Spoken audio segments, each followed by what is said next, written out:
Nobody warned the Threll Compact about the Grand Banks in November. They had studied Earth for 14 months. They had mapped every naval installation, every coastal radar station, every satellite constellation currently in orbit. They had calculated optimal boarding windows, psychological pressure points, and the precise moment when human resistance would be at its statistical lowest. They chose a fishing trawler, not a warship, not a Coast Guard cutter. A 62-foot dragger called the Patsy Marie, 40 nautical miles off Fogo Island, at 2 in the morning, in fog thick enough to chew. The Threll called it a surgical first contact demonstration against an isolated, low-risk target. The crew called it Tuesday. If you've ever wanted to watch a spacefaring empire question every operational assumption it has ever made, smash that like button, subscribe, and help us reach our next 1,000. Drop a comment telling me what you'd be hauling up out of the North Atlantic before the aliens showed up. Now let's step into the foggiest, most gloriously stubborn night in maritime history, because nobody in the galaxy was ready for what happened next. The Threll Compact had conquered 51 worlds before they found Earth. 51. Some rocky, some oceanic, one that was mostly a single continuous fungal mat that the Compact still wasn't entirely sure had been sentient or just very committed to growing. But all 51 had one thing in common. When the ships appeared, the inhabitants looked up, ran the numbers, and surrendered inside of 100 hours. It was a clean system, efficient, predictable. Fleet Marshal Avrin Kess of the 9th Contact Flotilla built her entire 340-year career on predictable. She was tall, the color of wet slate, with 6 jointed fingers on each of 4 hands, and a voice that had been trained, over generations of Threll military tradition, to convey absolute calm at all volumes. She had 11 analysts assigned specifically to Earth. They had done extraordinary work. They knew the nuclear stockpiles. They'd mapped the fiber-optic backbone of the internet down to individual junctions. They understood the chain of command from head of state to regional governor. What they had not cataloged, what none of the 11 analysts had thought to include anywhere in their 18,000-page briefing document, was the specific temperament of a man named Wade Pittman when someone interfered with his gear during a good haul. Wade Pittman was 58 years old. He was 5'10" and built like a man who had spent 4 decades hauling cod traps and capelin nets in whether that would make a Navy SEAL reconsider his career choices. He had skippered the Patsy Marie out of Joe Bat's arm for 26 years. He had a regular crew, a regular route, and a regular opinion about the Department of Fisheries and Oceans that was, frankly, unprintable in several languages including his own. He was not a soldier. He was not a veteran of anything except 3 divorces and one very memorable grounding on Wadham Island in 1997 that he still didn't like to talk about. He was, by any measurable standard, a completely ordinary fisherman. The Threll would have disagreed. The first contact vessel dropped through the fog bank at 02:14 local time, a shape like a dark iceberg falling sideways, massive, low, humming with a bone-deep vibration that set every fish finder on the boat screaming static. Emergency broadcasts cut into every marine radio channel simultaneously, a calm synthesized voice, translated into flawless English, informing the vessel that it had been selected for a peaceful contact and evaluation procedure, and that all personnel should remain still and compliant. In St. John's, the harbormaster's office lit up like a switchboard. In Ottawa, someone woke the Prime Minister. On the deck of the Patsy Marie, there was a pause of about 3 seconds. Then Wade Pittman, up to his elbows in a torn net full of cod, looked up at the enormous alien vessel hanging 50 feet above his wheelhouse, looked back down at the net and said, "Ah, for the love of Christ, not now, B.I." Cod kept coming over the rail. The tide was still running and it wasn't waiting on anybody. Boomer Hines, 29, mending twine 3 feet away, glanced up at the ship and said, "That's some size on that." Cyril Payne, 61, engine man, officially, though everyone on the wharf had just called him Skeet since grade school, leaned out of the engine hatch with a wrench still in his hand. What in the name of God is that? Nobody moved. The cook, a wiry man named Perry Toop who had seen 29 years of Grand Banks trips and had lost the capacity for surprise somewhere around trip number 4, calmly poured himself another mug of tea from the thermos, walked out onto the deck to have a look, said huh, and went back inside to finish the Toutons. The alien vessel continued to hover. Its floodlights swept the deck. A drone, sleek and six-winged, hummed down out of an open bay in the ship's belly and floated in through the wheelhouse door, scanning the interior with a pulsing violet light. Its translator module engaged. A clean, precise voice emerged from its speaker. Human vessel, this craft is now under Threll Compact Evaluation Protocol. Cease all activity. Remain still. Compliance ensures no harm will come to you. The entire wheelhouse looked at the drone. The drone looked at the entire wheelhouse. Wade Pittman came in from the deck, net slime up to his forearms, and looked at the drone the way a man looks at a seagull that has landed on his dinner plate. "Son," he said, with the patient tone of a man explaining something to a youngster who really ought to know better by now, "we got 400 pound of cod coming over the rail, and a tide that's not waiting on either of us. You can sit there and be quiet, or you can make yourself useful and grab the gaff." The drone processed this.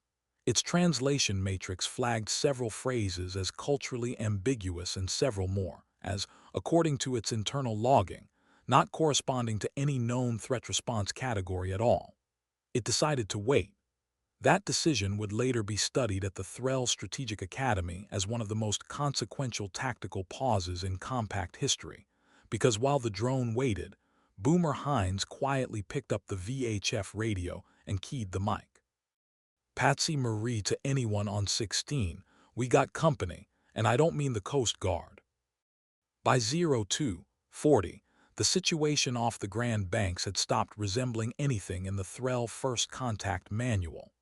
The drone was filing updated reports back to the flotilla. Fleet Marshal Kess was reading them with the expression of a woman who had ordered a routine sensor sweep and been handed a live grenade. She pulled up the first anomaly flag. Target vessel crew has not fled or attempted to hide. Current behavioral analysis suggests crew is aware of contact vessel's presence. Reason for continued fishing activity unclear. She pulled up the second. Contact drone GX3 reports verbal exchange with lead human. Human appeared calm. Human used unfamiliar idiomatic phrase. Human resumed manual labor. She pulled up the third. Additional human vessels detected converging on target location. Number currently 7 and rising. Purpose unknown. Kess set the reports down.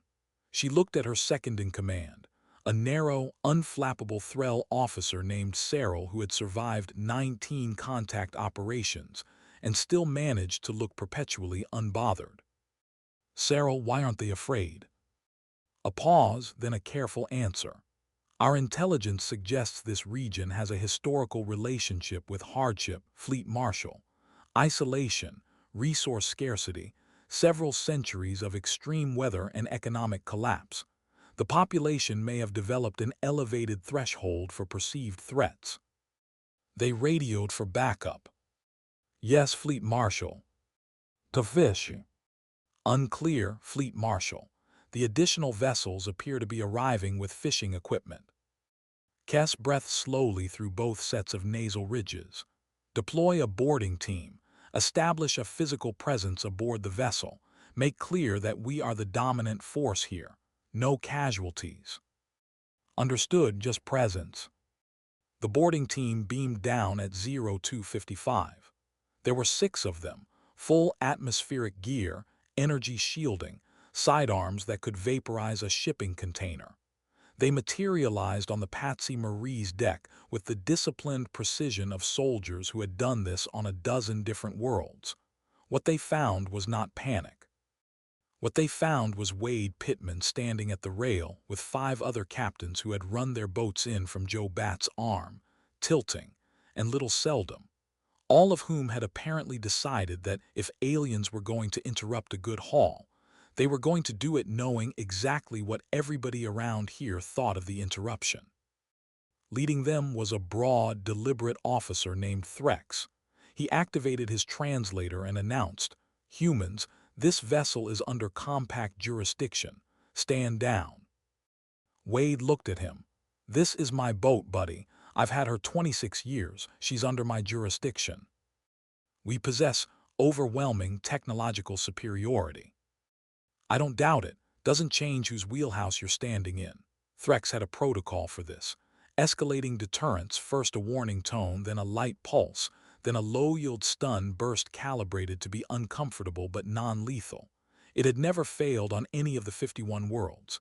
He activated the warning tone. A piercing shriek rolled across the deck. Every man on the Patsy Marie winced. Then Skeet Payne, 61, reached into his coveralls, pulled out a pair of yellow foam earplugs, and put them in with the unbothered efficiency of a man who worked engine rooms for a living and had learned decades ago that loud noise was just part of the job description. He gave Threx a thumbs U. Threx stared at him. "Look," Wade said, in the tone of a man trying to be reasonable, "I don't rightly know what you're after, but you've been circling my grounds all night. You've got a boat the size of Twillingate hanging over top of us, and now you're making a racket like a kettle that's lost the run of itself. What is it exactly you want?" Threx paused. The translator relayed the question accurately. It was technically a fair question. "We are here to conduct an evaluation of your species for potential integration into the compact." Integration meaning what? Governance, resource management, order. Wade nodded slowly, the way a man nods when he's being told something he's already decided is foolishness. "Right. And how's that been going for you tonight so far?" Threx did not answer. His radio crackled with an urgent call from the flotilla. 2 members of his boarding team had wandered to the far side of the deck to inspect the trawl winch and gotten themselves handed mugs of tea by the cook, who refused to accept that the tea was not wanted. A third had ended up in the fish hold.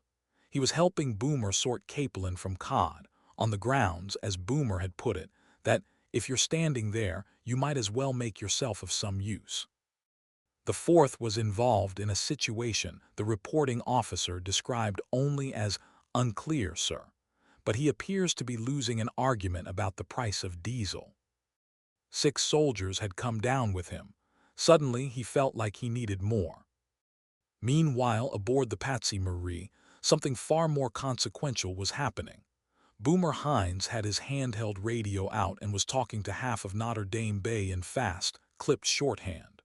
Word had already reached Joe Bat's Arm, Tilting, Deep Bay, Herring Neck, and Twillingate. In Twillingate, at the government wharf, 9 men with access to heavy marine equipment were listening carefully. On Fogo Island, a retired marine engineer named Doris Freak was pulling a laminated chart out of a kitchen drawer. In Change Islands, a semi-retired welder named Uncle Clar Burton was standing in his boot socks in the porch, looking at a cell phone photo someone had already sent him of the alien vessel, muttering quietly to himself, "Yes, B.I., that's a magnetic mooring field if I ever saw one." Obviously, the Threll had spent 14 months studying Earth's military infrastructure. They had not studied Doris Freak. They had not studied Uncle Clar. They had not studied what happens when you give a fishing community 45 minutes warning and a reason to be personally aggravated, because somewhere out on the black water east of Fogo, something was being assembled. Something improvised, over-engineered, and held together with steel cable, fish plant grease, and collective irritation. Something no invasion manual in 51 campaigns had ever needed to account for. And Threx's radio was about to tell him exactly what it was, and he was not going to like the answer. The Threll had a word for what was happening off the coast of Newfoundland. They didn't have it when they arrived.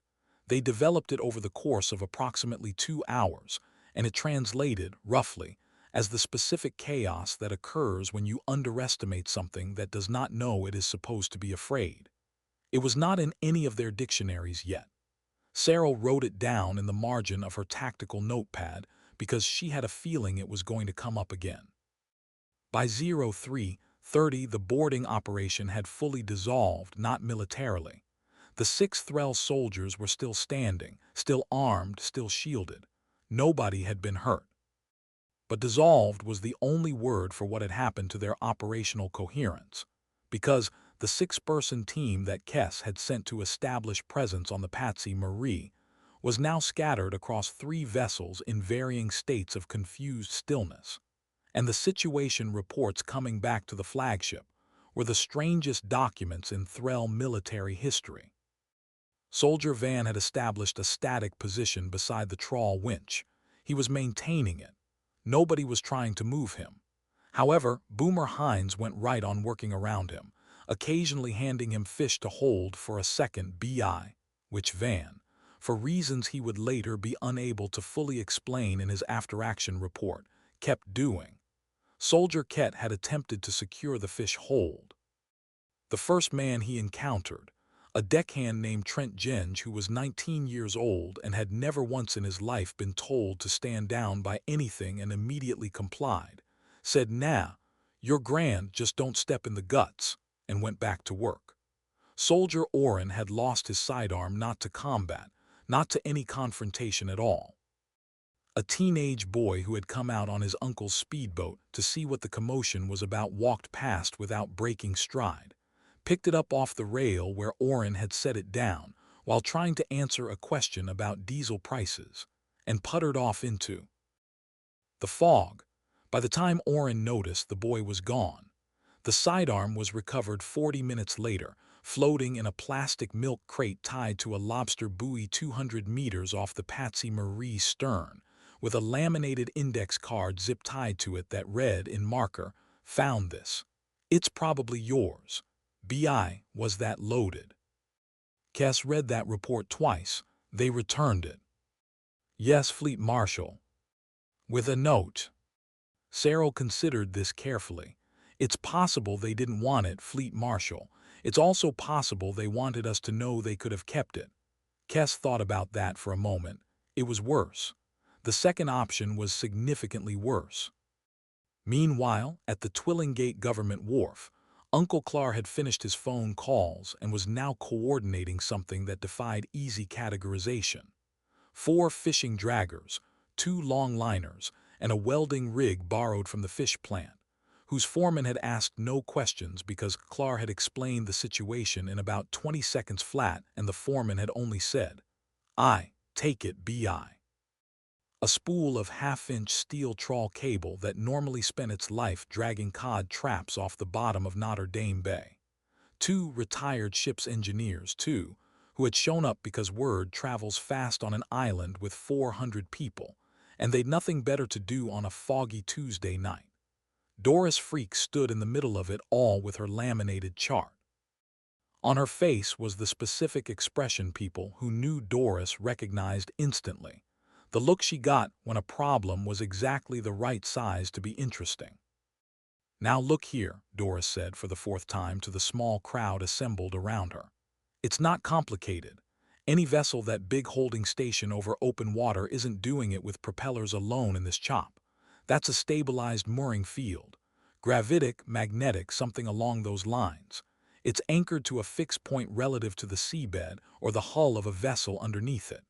Disrupt the anchor point and you disrupt the field. You don't need to touch the ship." Uncle Clar looked at the chart. Uncle Clar was not a marine engineer. Uncle Clar had spent 35 years welding hulls and running winches in some of the worst sea states the North Atlantic had to offer, and he understood in a completely intuitive and utterly practical way exactly what Doris was describing. "So we're basically," Clar said slowly, "fouling their anchor." "Precisely," said Doris. "With about 400 meters of half-inch trawl cable, dragged in a wide net pattern directly beneath their hull, and a couple of steel dredge plates to give the field something heavy and irregular to grab onto instead of the seabed it's expecting." Clar looked at the trawl cable. He looked at the dredge plates. He looked at the 2 retired engineers who were already pulling on work gloves with the quiet enthusiasm of men who had been waiting years for an interesting problem. "Right," Clar said. Who's got a spare set of grapnels? 4 hands went up. Back on the Patsy Marie, Wade Pittman had not moved from his spot at the rail. He'd finished one thermos of tea and started another. Threx, the Threll boarding team leader, was still standing across from him. Threx was beginning to understand at a deep and uncomfortable level that the standard framework of contact, appear, overwhelm, evaluate, integrate, was missing a step for this particular stretch of coastline. A step nobody had thought to include because nobody had ever needed it before. The step was, what do you do when they don't acknowledge that you've won it all? Not aggressive resistance, not organized military counterattack. Just this. A man at a rail, a mug of tea, 26 years of Tuesdays that had seen worse than this and intended to see plenty more. You understand, Threx said, for the third time, that we have the technological capability to disable this entire coastline. I hear ya, Wade said. And that does not concern you. Wade looked at him with the genuine puzzlement of a man being asked a question with an obvious answer. Look, pal, I grew up 2 coves over from here. I've fished these grounds since I was 9-year-old. I've seen the fish plant close. I've seen the moratorium. I've seen boats go down that I knew the men on. This is a hard coast. It knocks you down, you get back up, and you go back out. So you might have some big fancy technology, but then what? Threx opened his mouth. He didn't have an answer for then what. He had never needed one before. His radio crackled again. The report from Twillingate was coming in, and whatever Threx had been expecting, more confused soldiers, more strange civilian behavior, more untranslatable Newfoundland idiom, it was not what the voice on the other end was describing. Because 40 nautical miles away, the field stabilizer lock on the flagship's ventral anchor point had just registered its first irregular drag reading. And back on Fogo Island, his freak looked at her chart, looked at the water, and smiled quietly to herself. The drag lasted 11 seconds, then stabilized. Every scanner, every shield emitter, every atmospheric processor on the flagship hummed briefly, recalibrated, and returned to normal parameters. The damage assessment took 40 seconds and came back clean. No breach, no weapon signature, no detectable attack. Kess looked at the assessment and felt the first real unease she'd experienced since leaving Threll space. What caused the field fluctuation? She asked. A meticulous young analyst named Dalm pulled the sensor data. He looked at it. He checked it again. He ran a secondary analysis. He turned in his seat with the expression of someone about to say something he would rather not say. Mechanical interference, Fleet Marshal. Explain. The mooring field's anchor lock has detected a foreign mass, dense, irregular, cable-based, dragged directly beneath the ship's ventral stabilizer array. It appears to have been laid deliberately, in a pattern calibrated to maximize interference with the field geometry. Kess stared at him. They fouled our anchor. With fishing equipment, Fleet Marshal. Standard local trawl cable and dredge plating, according to the material signature. Dalm paused. Whoever designed this understood the operational requirements of a magnetic mooring lock in considerable detail. They should not have been able to know our field specifications. They didn't need to, Cyril said quietly, reading over his shoulder. They didn't design around our field. They designed around any field. It's the same principle as dragging for shellfish. You don't need to know what's on the bottom. You just need to know how to drag something heavy across it until it catches on something. Kess pulled up the visual feed. Dark water, running lights, 4 vessels holding station in a loose square pattern, cable running taut between them. One figure on the nearest boat, standing at the rail with a coil of wire in his hands, directing the others with slow, deliberate arm signals. Who is that? Civilian, Fleet Marshal. No military affiliation detected. Our analysis suggests she is some form of marine technical specialist. Cyril corrected herself, checking the footage again. A woman. A civilian technical specialist is disabling our anchor point with an accurate working model of our stabilizer geometry. Yes, Fleet Marshal. There was a silence on the bridge that had a specific texture to it. The texture of an empire realizing its margin of error was considerably smaller than advertised. Doris Freak, for her part, was not thinking about empires. She was thinking about the current, which had shifted slightly with the tide change, and was going to change the drag angle on the third cable run by about 11 degrees if they didn't adjust. She pulled the pencil from behind her ear and shouted a correction across the water to Clar's boat. Clar, who was not a marine engineer but had spent 35 years reading the North Atlantic like a second language, understood exactly what she meant and adjusted the winch without a second's hesitation. Interesting, the tidal pull, Doris said, mostly to herself. Same principle as undermining a footing, really. You don't need to break the structure. You just need to make the water beneath it disagree with where it wants to sit. Nobody on the boat felt particularly heroic about this. It was a rigging problem. Doris liked rigging problems. They had rules, and if you understood the rules well enough, the problem usually told you its own solution. Aboard the Patsy Marie, the situation had changed shape. Threx had pulled his boarding team back to the far rail. Not a retreat officially. A tactical repositioning to reassess perimeter parameters, which is what the report would eventually say. In practice, it meant 6 Thrall soldiers were standing in a tight cluster on deck watching Wade Pittman lean against the wheelhouse door with a fresh mug of tea. A growing flotilla of small boats idled in the fog around them, running lights bobbing gently in the swell, radios crackling with local chatter that Threx's translator was managing to process only about 80% of. The remaining 20% came back flagged as culturally specific linguistic patterns, translation pending, a polite way of saying the system had given up. One of Threx's soldiers, a young officer named Fenn who had never been on a first contact operation before, and was beginning to suspect this was not what the recruitment materials had described, leaned close and said quietly, "Sir, they're not afraid of us." "But we're," Threx started. "Should we escalate?" Threx looked at the boats gathered around them. Wade, tea in hand.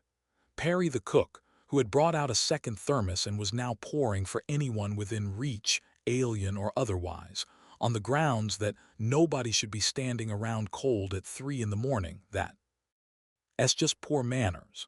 Boomer, still mending twine, occasionally glancing up at the flagship overhead with the mild interest of a man checking the weather.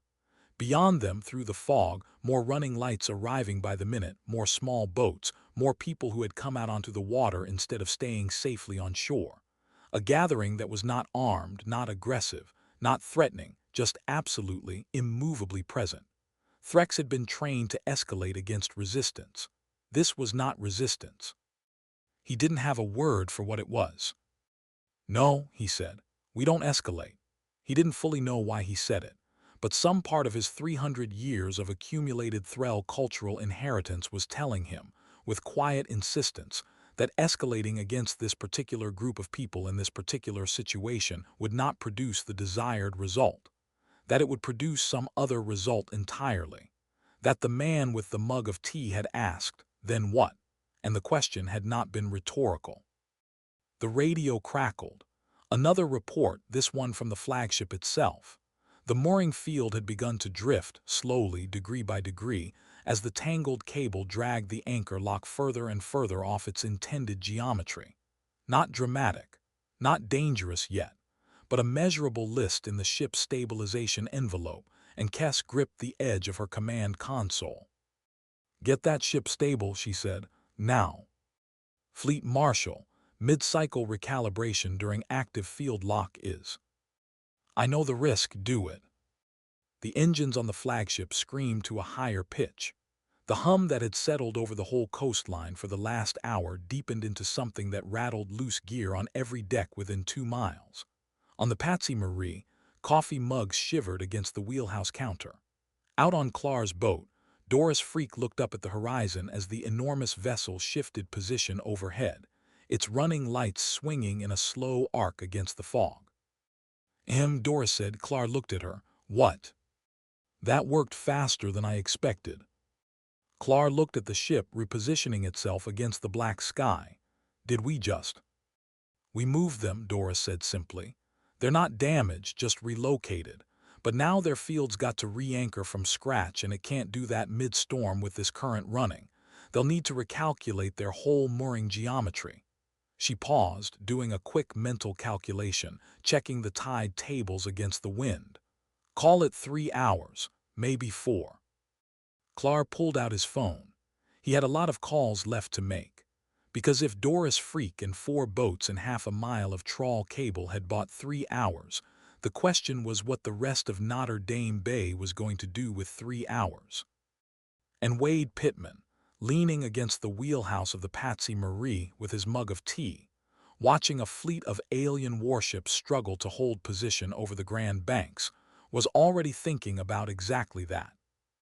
Kess called a command briefing at 04:15. She stood at the head of the strategy chamber aboard the flagship and tried to conduct herself with the authority appropriate to a fleet marshal of the 9th Contact Flotilla. It was difficult.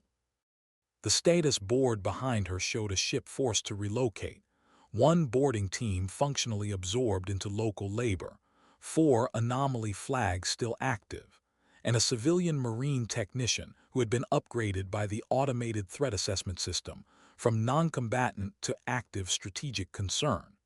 She decided not to mention that last one out loud. Status, she said. Cyril delivered it with characteristic economy. Flagship stabilizer field re-anchoring, estimated 3 to 4 hours to full lock.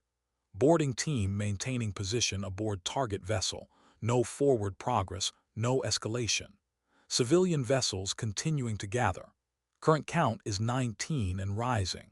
Translator drone GX3 was, in the course of the evening, given a knitted hat by a woman identified only as Aunt Millie, and has not yet had it successfully removed. They put a hat on the drone. Yes, Fleet Marshal. And the drone accepted it. Cyril paused. The drone's behavioral adaptation protocols engaged, Fleet Marshal. It has been flagged for recalibration. Kess moved on. What is their military response? There isn't one, Fleet Marshal. No formal defense assets have engaged us. No aircraft, no naval vessels, no organized counterforce. Then what is this? Cyril looked at her notes. This appears to be the civilian population, Fleet Marshal. Doing what? Cyril paused again, longer this time. Being present, Fleet Marshal. Persistently, creatively, and in a manner that our operational models do not have a category for. Kess looked at the status board for a long moment. She thought about 51 conquered worlds. She thought about the clean, repeatable pattern that contact operations always followed. Shock, confusion, fear, compliance. She thought about the 14 months of research. She thought about E11 analysts and their 18,000-page report. She thought about the man with the mug of tea who had asked, then what, and been completely, genuinely curious about the answer. Options, she said. The room was quiet for a moment. Then Threx, who had come aboard for the briefing, spoke up. Fleet Marshal, I have a recommendation. Everyone looked at him, talked to them. Another silence, different texture this time. Explain, Fleet Marshal, we've been standing on that deck for 2 hours, Threx said. The man in charge, Wade, the civilian, he's not hostile, he's not afraid, he's not trying to defeat us. He's just, Threx searched for the word, present. He's simply there, and he has no intention of being anywhere else, and he wants to know what we want and why, and he hasn't received a satisfactory answer. And you have one. Honestly, Fleet Marshal, neither have I. The room was very quiet. Kess looked at her second-in-command, Cyril. It's unconventional, Fleet Marshal, Cyril said carefully. But our conventional options are producing unconventional results. Kess looked at the status board for a long time. A ship repositioned. A boarding team absorbed into a fish hold. A drone wearing a hat. A marine engineer classified as a strategic threat. Set up a communication channel, she said. Deck level aboard the fishing vessel. Shall I prepare a formal delegation, Fleet Marshal? Kes thought about it. No, she said, just myself, Cyril, and a translator. Another pause, and someone find out what a stunned arse is. At 04:45, Fleet Marshal Kes descended from her flagship in a personal shuttle, landed on the open deck of the Patsy Marie, and walked toward the wheelhouse. The gathered fleet of small boats, now numbering close to 24, watched her come. Nobody ran. Nobody cheered. A few people had their phones out, filming quietly. Wade Pittman was still at his spot by the wheelhouse. He'd switched to a fresh thermos an hour ago because the night was getting on and his knees weren't what they used to be. He watched the very tall, slate-gray alien commander walk across the deck toward him and felt, more than anything else, a sense of mild vindication. Kes stopped 3 meters away. Her translator activated. "I am Fleet Marshal Avrin Kes of the 9th Contact Flotilla," she said. Wade nodded. Wade Pittman, skipper of the Patsy Marie. He gestured around the boat. "That's Boomer over there mending net, Skeet's the engine man. Perry does the cooking and he'll have you a mug of tea before you can say no, so don't bother trying." He gestured toward one of the smaller vessels idling off the port side. "Doris there, she's the one figured out how to snag your anchor. Don't let the chart fool you, she's smarter than the lot of us put together." Kes looked at Doris's boat. Doris raised a hand in a small, unbothered wave. Kes looked back at Wade. "Your region," she said slowly, "is not responding as expected." "Not responding to what?" "The contact operation." Wade considered this. "Well," he said, "what were you expecting?" Kes, for the first time in 300 years of military service, said honestly, "Fear." Wade gave a short nod, the kind of nod a man gives something that makes sense even though it's a little sad. "Aye, that's your first problem right there." He gestured toward the wheelhouse door. "You want a mug of tea? Perry does a decent cup, and there's Towton's left if you don't mind molasses." Kes looked at the door. She looked at Cyril. Cyril gave the microscopic shrug of a woman who had stopped being surprised about 2 hours ago. "Yes," Kes said. Inside the wheelhouse, Fleet Marshal Avrin Kes sat on an overturned milk crate, wrapped all 4 hands around a chipped mug of tea that Perry had made strong enough to strip paint, and had what would later be described in Threll archival records as the single most consequential conversation in interspecies relations, which mostly involved Wade explaining why Newfoundland had already been through enough that another thing trying to knock it down was, frankly, a bit of an insult. Kes listened. She was a good listener, which was somewhat surprising for a fleet marshal, but 300 years leaves room for unexpected qualities. She asked 3 questions. The first was why the people hadn't fled. Wade said, "Because it's ours." The second was why they weren't afraid. Wade said, "Being afraid of it doesn't change it none." The third was what they wanted. Wade looked at her for a long moment. Then he said, "For you to take your ships and go, and maybe next time, ask before you go hanging over top of someone's grounds." She sat with that for a while. Outside, across the water, 3 hours had almost passed. Doris Freak was on her second thermos. Clar had made 41 phone calls. The retired engineers had gone home satisfied, their specific problem elegantly resolved. The teenage boy who'd picked up the sidearm and left the note. T had gone to bed, and his note had been filed by the Threll recovery team in the evidence archive, where it would remain classified for the next 200 years, because the cultural analysis team couldn't agree on what it meant and nobody wanted to file it incorrectly. The catch had been landed, cleaned, and iced by 04:00. Boomer had not missed a single haul of it. Threll ships lifted off the Grand Banks at 05:47 in the morning. Not a retreat. Kes was very specific about the terminology in her official report. Tactical withdrawal following strategic reassessment was the phrase she used, and she used it 4 times to make sure it was clear. Amber running lights climbed through the low gray pre-dawn cloud, steady, unhurried, until they were just lights among lights and then nothing at all. The Grand Banks went quiet. Wade Pittman stood on the deck of the Patsy Marie and watched them go.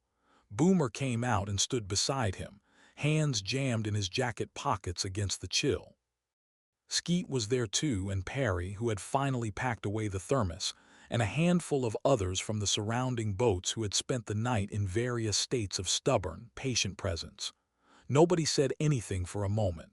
Then Skeet said, "Right, who wants a fry-up?" Everyone wanted a fry-up. 14 pages long, honest, which made it unusual. That was the debrief Fleet Marshal Kess filed with the Threll High Council. It described the technology failures, the mooring interference tactic, the boarding team absorption, the field displacement, in accurate technical detail. It described the civilian response in equally accurate but considerably more difficult to categorize terms. It concluded with a recommendation that was unprecedented in Threll military history. Do not attempt contact operations against this coastline. Not because of the military capability, the High Council had expected that objection. Earth's conventional military capacity, while formidable, was not beyond the compact's ability to overcome. The recommendation was on different grounds entirely. The document read, "This population does not respond to the standard contact framework, because the standard contact framework relies on the target population perceiving a gap between their current situation and the threatened situation, and wanting to close that gap through compliance. This population does not appear to perceive a gap. They consider their current situation, regardless of its objective difficulty, to be theirs. They will hold it, not because they are unaware of the threat, but because they are completely aware of it, have decided it is insufficient reason to change their behavior, and will keep hauling nets in the dark until you figure that out." Kess added a personal note at the bottom which was not standard protocol. It said, "I asked one of them what they wanted. He said he wanted us to leave and to ask next time before we came hanging over someone's fishing grounds. I think we should take that seriously." The High Council read the report 3 times. They voted on the recommendation. It passed. Doris Freak heard about the departure on the marine radio at 6 in the morning, made herself another cup of tea, and went to bed. She had a consultation booked Monday for a cracked wharf piling in Little Bay Islands, and she wanted to be rested. She did not consider herself a hero. She had seen a mechanical problem and applied mechanical thinking to it. That was all. Clark drove home that morning and told nobody at first what had happened. Not because he'd been told not to, but because he wasn't sure how to explain it in a way that didn't sound completely mental. He settled on telling his wife that something interesting had happened out on the grounds, and she nodded in the way of a woman who had learned decades ago not to ask too many follow-up questions about Clark's nights on the water. Threx filed a separate report, shorter than Kess's, more personal. It described the moment he'd pulled his team back on the deck of the Patsy Marie, watching Wade Pittman lean against the wheelhouse with his tea. It described the feeling he'd had, not fear, not tactical calculation, something more like recognition. The recognition that the man in front of him had already decided how the night was going to go and was simply proceeding accordingly. Threx wrote, "I have been trained to identify strength. I am not certain I had ever encountered it in this particular form before. It does not announce itself. It does not threaten.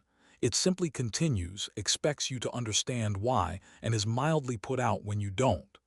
He recommended the report be added to training materials. It was. Translator drone GX3 was eventually recovered and sent for recalibration. The knitted hat was removed, cataloged, analyzed, and placed in the same archive as the note from the teenage boy. The cultural analysis team filed a single combined report on both items that concluded, "These humans appear to communicate primarily through casual gestures that carry disproportionate strategic significance. Further study required." Further study was never authorized. The analysts assigned to it all independently requested reassignment after 3 weeks, citing elevated stress levels. The last image in Fleet Marshal Kess's personal log from that night was a visual scan taken from her shuttle as it lifted off the Patsy Marie's deck. Below, the trawler, deck lights on, nets stowed, engine idling, the water quiet, and on the deck, one man watching the ships go with the expression of someone who has watched a great many things come and go off this coast and intends to still be here when the next thing arrives. Wade Pittman went home at 06:15. He made himself a mug-up of tea and a slice of toast, ate it standing at the kitchen counter, and went to bed. His alarm was set for 11. He had a haul to sort and gear to mend on Saturday, and he was going to do it. Some things, alien contact or not, didn't change. Years later, in a Threll military training facility somewhere on the far side of the galaxy, a young cadet sat through a lecture on Earth that included one case study, one image, and one line that every recruit in the compact eventually learned by heart. The image was a visual scan of a man standing on the deck of a fishing boat at dawn, watching a fleet of warships lift off through the fog with mild, unbothered, faintly unimpressed eyes. The line was, "They are not difficult to contact because they are powerful. They are difficult to contact because they have already decided this is theirs, and no amount of technology changes that math. Plan accordingly. Or better yet, don't plan." The young cadet looked at the image for a long time. Then she put her hand up and asked, "What's a stunned arse?" The instructor smiled. "That," he said, "is classified. If you made it this far, you're one of us now. Drop a comment telling me what you would have done when that drone floated into the wheelhouse. Share this with someone who needs a good story today. Subscribe if you want more, because there are a lot more corners of this galaxy where humans are absolutely refusing to cooperate. See you in the next one.